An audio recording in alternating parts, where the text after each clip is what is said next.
सुप्रभात बच्चों।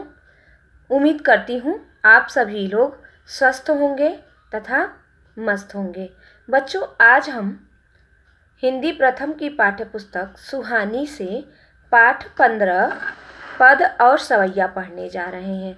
बच्चों, क्या आप जानते हैं ये पद और सवैया किसने लिखा है? हमारे प्राचीन कवि, भक्ति काल के कवि हैं। रसखान हैं, मीराबाई हैं, केशवदास हैं, तुलसीदास हैं। इन लोगों ने पदों में और सवैया, दोहा, सोरठा आदि छंदों में कविताओं की रचना की है। बच्चों, आज हम इन्हीं में से भगवान कृष्ण की भक्ति से संबंधित कुछ पद और सवैया देखेंगे। आइए देखते हैं। आइए बच्चों, अब हम सूरदास जी द्वारा रचित पद देखते हैं। मैया मोरी मैं नहीं माखन खायो, भोर भये गैयन के पाछे, मधुबन मोहि पठायो। इन पंक्तियों में सूरदास जी यह बताते हैं कि जब गोपियाँ कृष्ण भगवान का शिकायत करती हैं माता यशोदा से कि कृष्ण हमारे घर से माखन चुरा कर खा लेते हैं, तो जब शाम को गायों को चराकर कृष्ण वापस आते हैं तो उनकी माता उनको उलाहना देती हैं, समझाती हैं, तो कृष्ण अपनी गलती मानने को तो तैयार नहीं होते हैं। अब देखिए वो कैसे कहते हैं, भोर भयो गैयन के पाछे, मधुबन मोहि पठायो, मैया मोरी मैं नहीं माखन खायो।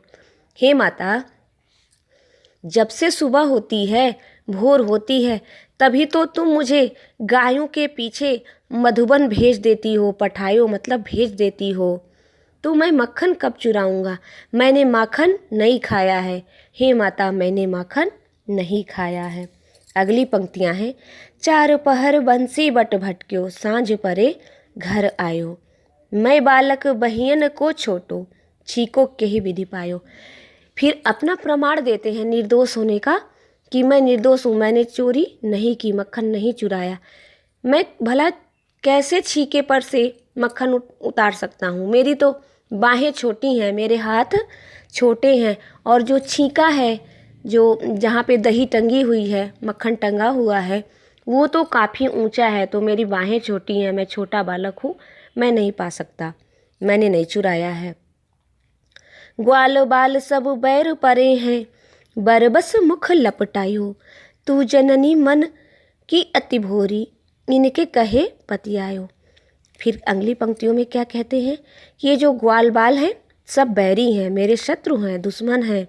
ज़बरदस्ती मेरे मुख पर इन लोगों ने मक्खन लिपटा दिया है, और तुम तो माँ हो और मन की अति भोली और सच्ची हो, इनकी बातों में, इनके कहने में आ गई हो। मैंने मक्खन नहीं खाया माँ। जिये तेरे कछु भेद उपजे हैं, जानि परायो जायो, यह लय अपनी लकुटी कमरिया, बहुत ही नाच नचायो। सूरदास तब बिहस जसोदा, लय उर कंठ लगायो। फिर कहते हैं कि अगर तुम्हारे मन में, तुम्हारे हृदय में कोई भेद है, कोई भेदभाव है, तुम यह सोचती हो कि यह तो पराये का बेटा है, पराये ने इसे जन्म दिया है, ऐसा क्यों सोचते हैं? क्योंकि देवकी उनकी असली माता थी और यशोदा माता ने उनका पालन पोषण किया था। तो ये लो अपनी लकुटी कमरिया, मतलब ये अपना डंडा लाठी संभालो, मुझे तुम्हारी इन सब चीज़ों की कोई आवश्यकता नहीं है, क्योंकि इसको लेकर मैं बहुत परेशान हुआ हूँ, बहुत नाचा हूँ, बहुत बन बन भटका हूँ। सूरदास तब बिहस जसोदा, लय उर कंठ लगायो। जब ऐसा कहते हैं तो यशोदा माँ की हंसी आ जाती है। बच्चों की अच्छी अच्छी बातों पे, प्यारी प्यारी बातों पे माँ बाप हंसते ही रहते हैं, तो ऐसे ही यशोदा माँ भी हंसती हैं और उनको कंठ से लगा लेती हैं, अपने हृदय से लगा लेती हैं, गले से लगा लेती हैं। बच्चों, इसमें आपने देखा माँ और बेटे के बीच कैसा वार्तालाप हो रहा है। ऐसी वार्तालाप तो आप भी करते होंगे। चलिए अब हम आगे की लाइनें देखते हैं। आगे की पंक्तियाँ जो हैं वो मीराबाई द्वारा रचित हैं। मीराबाई के बारे में आप जानते ही हैं, यह कृष्ण की परम भक्त थीं और ये एक रानी थीं। एक राज्य की राजकुमारी थी और दूसरे राज्य की रानी थी, किंतु उन्होंने अपना राजसी वैभव त्याग कर कृष्ण की भक्ति में लीन होकर भक्तिमय कविताएं लिखना शुरू कर दिया। उसी में से एक कविता है, बसो मोरे नैनन में नंदलाल, मोर मुकुट मकरा कृत कुंडल, अरुण तिलक दिए भाल। कहती हैं, हे नंद के लाला, हे कृष्ण गोपाल, मेरी आँखों में बस जाओ।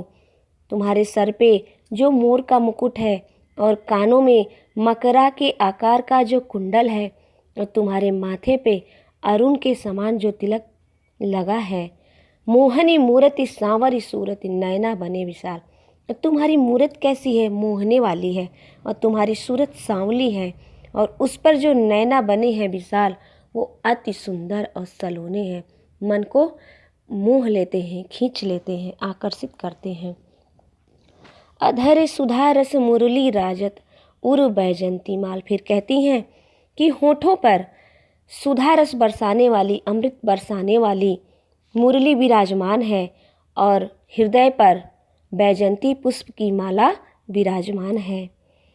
शुद्र घंटिका कटितट शोभित नुपुर सबल रसाल। और छोटी सी घंटिका तुम्हारी कमरधनी में बंधी हुई है, कमरधनी के किनारे बंधी हुई है, और साथ में तुम्हारे पैरों में जो नुपुर है, जो पायल है, वो दोनों मिलकर शब्द रसाल कर रहे हैं, कानों में रस घोलने का काम कर रहे हैं। मीरा प्रभु संतन सुखदाई, भगत बछल गोपाल। फिर मीराबाई कहती हैं कि हे प्रभु गोपाल, आप तो संतन को सुख देने वाले, सबके दीन दुखी के दुख हरने वाले हैं, और भक्तों पर कृपा करने वाले हैं, भक्त वत्सल हैं। हे प्रभु, मेरी आँखों में बस जाइए, मेरे नैनों में बस जाइए, अर्थात मुझे कुछ और दिखाई न दे, केवल आपका रूप दिखाई दे। चलिए बच्चों, अब हम आगे की पंक्तियाँ देखते हैं। आगे की पंक्तियाँ सवैया छंद में लिखी गई हैं, और इसको लिखा है कवि रसखान ने। आइए देखती हैं इसमें क्या कहते हैं। मानुष हो तो वही रस खानी, बसो ब्रज गोकुल गाँव के ग्वारन। इसमें रसखान जी कल्पना करते हैं कि यदि मैं अगला जन्म लूँ तो वो किस रूप में हो। अगर मनुष्य हूँ तो मैं ब्रज गांव के, गोकुल के गांव में उत्पन्न हूँ, और ग्वालों के बीच में ही मेरा बसेरा हो, मैं वहीं पर निवास करूँ।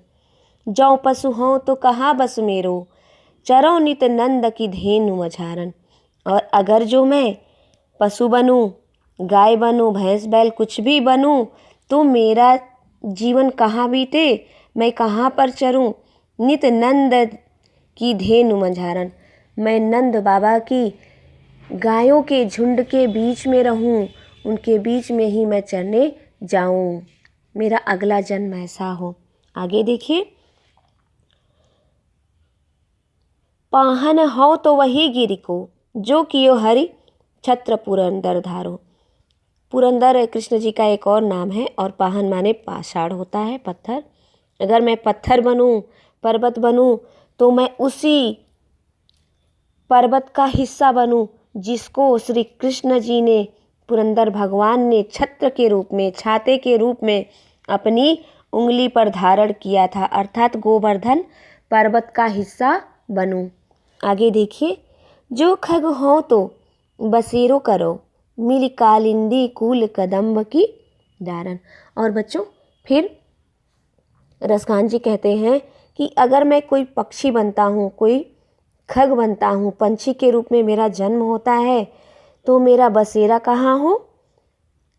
कालिंदी नदी, यमुना नदी के किनारे उगे हुए कदम की डाल पर मेरा बसेरा हो, मेरा घोंसला हो।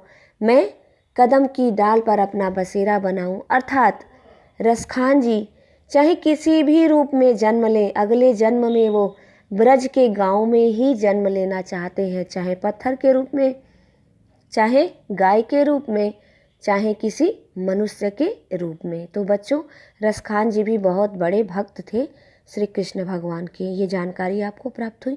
बच्चों, आप अपना पुस्तक अभ्यास कार्य किताब में पाठ की पढ़ने की सहायता से ही कर लीजिएगा, तथा आप शब्द, अर्थ और कठिन शब्द अपनी कॉपी में अवश्य लिख लीजिएगा।